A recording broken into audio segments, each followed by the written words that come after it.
He became the first sitting president to visit the Western Wall, a moment that he says will last with him for quite some time. CBS 2's Andrea Grymes joins us now live from Jerusalem with more. Good evening, Andrea. And good evening to you, Christina Maurice. It is around midnight here in Israel, so this very busy day has already ended. You can see in the lights behind me the old city of Jerusalem, which was one of President Trump's first stops here today. He and the Israeli Prime Minister emphasizing their very close relationship. A warm welcome for President Trump and the First Lady as they arrived at Israeli Prime Minister Benjamin Netanyahu's residence. The leader of the free world signed a guest book and toured the residence. Both sides agree this was a great moment in time with great potential. I want to thank you especially today for your deep commitment to Israel's security, its well-being, and its future.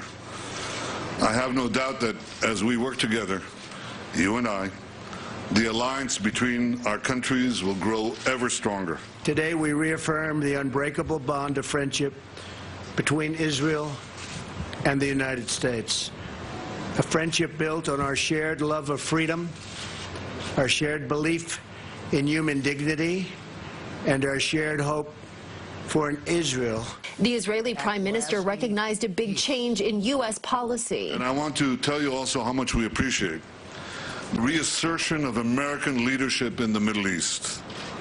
I look forward to working closely with you to confront the dangers we face together in this violent and volatile Middle East. We are great allies. We have so many opportunities in front of us, but we must seize them together. Earlier, Mr. Trump met with the Israeli president before heading to one of the holiest sites in the world for Christians, the Church of the Holy Sepulchre in the Old City of Jerusalem. Many believe it's where Jesus was crucified and buried before his resurrection.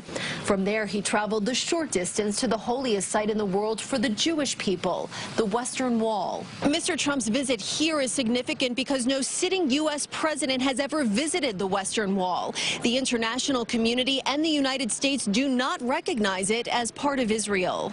The gesture has not gone unnoticed by New Yorkers living and visiting here. No kidding. Well, it's about time. That's what I have to think. That's what I have to say about that. It's about time. I think it's fabulous. Frankly, I think that the media is making this a little bit of a bigger deal than it has been. Obama himself went. The only issue is that he went prior to becoming president. It's the person that goes, not their title that they have when they come. I didn't know that he was the first sitting president to visit the wall. I think it's so important. Prime Minister Netanyahu also said for the first time in his life he is hopeful for regional peace. Of course, President Trump is also hoping to advance the peace process between the Israelis and the Palestinians. We'll have more on that part of the story coming up tonight live at 6. For now, reporting live in Jerusalem, Andrea Grymes, CBS 2 News. Okay, Andrea, thank you. And do stay with CBS 2 for continuing coverage of the president's trip. Andrea will have more tonight at 6 o'clock, and she will also follow his trip to Rome on Wednesday.